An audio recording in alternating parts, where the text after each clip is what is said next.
This recently happened in Calgary. Before then, it happened in Edmonton. Before then, it happened in Toronto. But there was this massive clash that broke out between 150 people that were literally rioting in the streets of Calgary with weapons, attacking each other. I don't know if we have the clip. We have one of the tweets covering this event. But we live in a state in Alberta where you've got mass rioting, and actually, I'm going to mispronounce the name. I apologize of the country. Eritrean. I don't know why I have difficulty with that pronunciation, but that is the country that these individuals are from, or at least demonstrating for and demonstrating against at the same time. Here, there's one group that is for the regime, for the government there, and they were celebrating an anniversary of sorts. And then there's another group that's against the government, and they started clashing. Now, there's a long, backstory there into their own country and the violence that's been had, and the fact that there are no opposition parties and peaceful protesting is illegal. People get killed for protesting. Aside from all of that, we live in Canada, and they're bringing what a police officer actually told me yesterday as I bumped into one at the coffee shop here in Calgary. He said this is literally tribal warfare from their country that is being brought here. And that's what we're seeing on the streets of Calgary. And I believe there haven't been any police arrests yet. Maybe that has changed. But from the last understanding that we had is that there was really no police action that was being had. These people were just being left willy-nilly to fight amongst each other in the streets in what is one police officer coined to me as tribal warfare in Canada, in Jody Gondek's city of Calgary. Tamara, this story just blows my mind in so many different ways. And I know we do have Adam Sos. He's doing some really great on-the-ground coverage of this story, finding out a little bit more from some of the residents in that area, some of the business owners in that area, to find out exactly how all this was allowed to happen. But Tamara, what do you make when you see all this? Yeah, well, I think as you're seeing on the screen here, this is video footage shared from a small business who was obviously calling the police. They were scared for probably their lives, but also their possessions. Their cars are out in the parking lot getting hit with bats and sticks and crowbars and rocks and other whatever else was being thrown and tossed around. So they're scared for their safety. They're scared for their vehicles. They're scared for their businesses. And, I really wanted to highlight Ezra's tweet here when he shared this clip, this happened on Saturday, Sunday, September the 3rd. And he says here, 150 migrants rioting with weapons in Calgary, and there are no arrests, right? That's the real kicker in this story here, is that no one has been arrested in connection with this riot, weaponized wielding riot. Calgary's partisan police chief only arrests peaceful Christian pastors like Artur Pawlowski and Tim Stevens, or kids playing ice hockey like Ocean Wiesblatt. Hope I pronounced that last name correctly. I'm similarly struggling today, as you said. But this really shows, as I said before the ad break, the hypocrisy of the bureaucracy, where they are not uniformly applying law and order. Law and order is only if you are clashing with your own government. If you're bringing your own grievances from your own country and you're clashing with other fellow members of your country, regardless of if it's violent or not, well, here you have it. There's no arrest. There's no law and order. You're just left to your own devices. And meanwhile, if you have someone like Artur Pawlowski or Tim Stevens who's questioning the validity and the necessity and the justification of public health measures like freedom to assembly and freedom of religion, when they were prevented from doing those things throughout the COVID hysteria, from gathering in their church, from praising the Lord, from doing their ceremonies and their prayers and gathering with their community. Those are the people that are violently arrested in the streets. Artur Pawlowski, I don't know if we could show a clip here just to give you some contextualized reference in terms of what his arrest looked like as he was driving away from simply conducting a sermon, giving his community a sermon. He was taken down on one of the main highways of Calgary. And yet you can have 150 migrants rioting with weapons in a parking lot, and there are no arrests. This is, absolutely bizarro upside down world. Yeah. Well, and you know, like as I'm still surprised the officer said it so bluntly to me. But it's like this is literally tribal warfare in Canada. There's 150 people engaging in tribal warfare in Alberta with weapons, trying to hurt each other, and this is the same. And none of them got arrested. And this is the same city where people get ticketed and arrested for honking. There is an injunction the city laid against honking for protesters that were advocating in support of the freedom demonstrations that were taking place over the last few years. Honking is illegal. But if you're from some, whatever country, no offense to the particular country, but if you're from whatever country and you engage in tribal warfare from that country here, that's okay. Yeah, that's the state of affairs in Calgary. It still blows my mind. And this is actually, I see we have, I'm going to jump slightly ahead 2 links down to a tweet from Andy No about the Israeli Prime Minister, Benjamin Netanyahu. And they had a very large demonstration that was parallel to this in Israel recently over the weekend.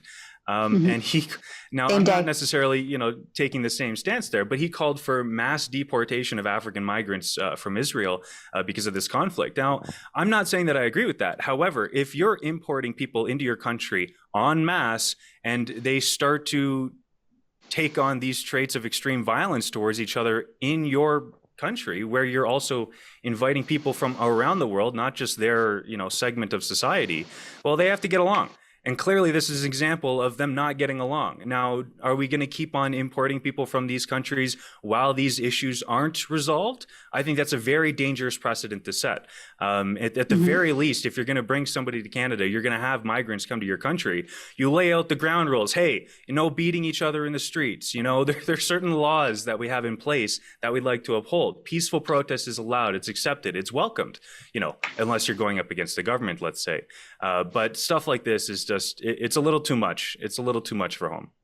Well, it's clear disruption of public safety. Yeah. And we have an update here to share with you from the Calgary police from their newsroom. So the violent conflict in Falcon Ridge, that's the area in Calgary in which this happened. So the police say here at approximately 5 p.m. today, Saturday, September 2nd. Sorry, so I was wrong there at the beginning. It was Saturday, September 2nd when this conflict broke out, same day that it happened in Israel. Officers responded to the northeast community of Falcon Ridge for reports of 2 groups engaged in violence. It is believed up to 150 people were initially involved. Upon arrival, officers separated the group, engaged in conflict, and de-escalated the situation as many of those involved were brandishing weapons. So there it is. They consider this to be a serious event, and they've dedicated resources to keep the peace. This is not a protest. It's a violent conflict between 2 groups with opposing views. And yet, no one was arrested. We are working with our city partners to ensure public safety and are actively investigating all associated criminal activity, including violence and property damage. They ask Calgarians to avoid the community for the time being in the areas that the officers are addressing. Their primary goal is to ensure public safety, and they're only working with with involved groups to maintain the peace. They're not making any arrests. They're only working with city partners to ensure public safety. I mean, what in the woke jargon is this? Every single one of those people holding a weapon should get charged with mischief. Period. I mean, look at Tamara Leach. Look at what we were just talking about. She spent 60 days behind bars. She's got this ridiculous trial going on, and she could spend years in prison because she she stood for a peaceful protest.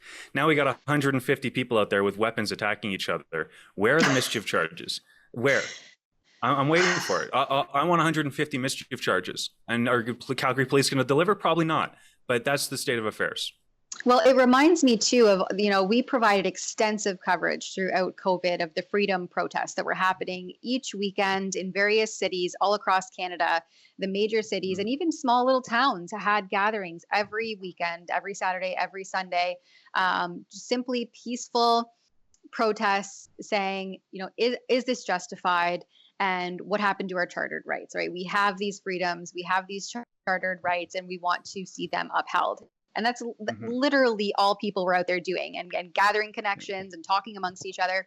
And police would be out there with facial recognition cameras to try to surveil the attendees. And then they would later mail them tickets, right? You would receive a ticket in the mail if you were caught, if they saw your license plate or if they were able to identify your face through their facial recognition technology.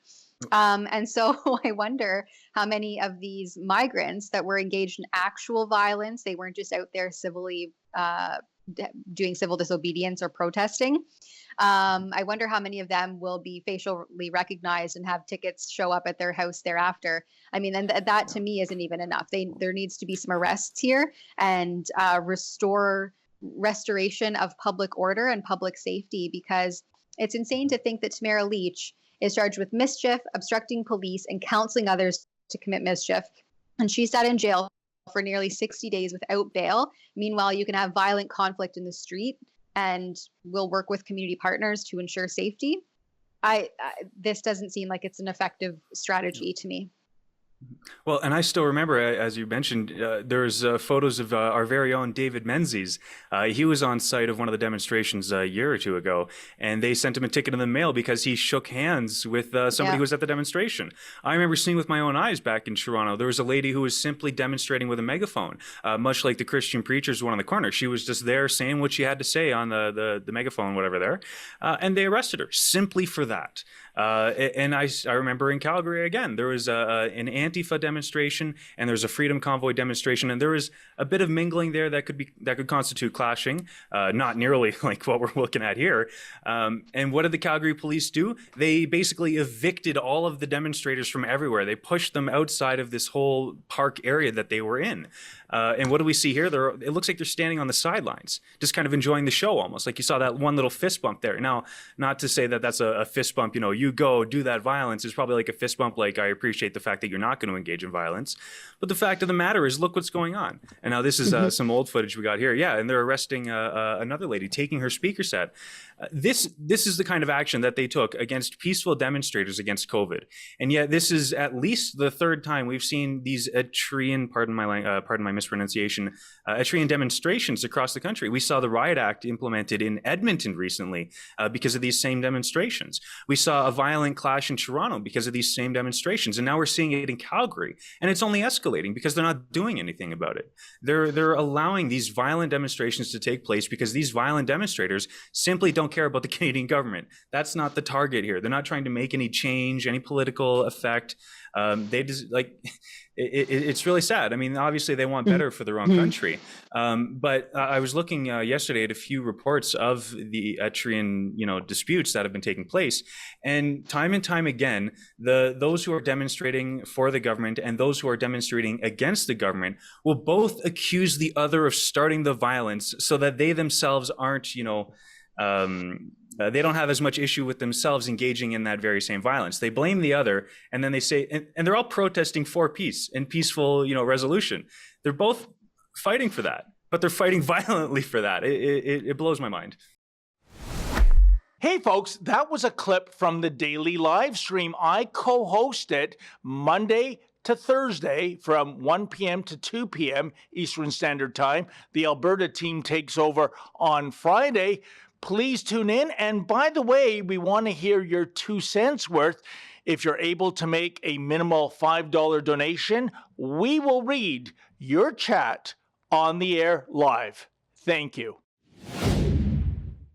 Justin Trudeau's new censorship law, Bill C-18, it's a shakedown and a desperate attempt to keep the mainstream media afloat. Many have already lost their ability to access our Facebook and Instagram pages. The blackout will soon affect every user in Canada. We've partnered with Private Internet Access, a VPN provider dedicated to safeguarding digital privacy. For just $2 a month, you can maintain your access to our content across all your devices at piavpn.com/rebelnews.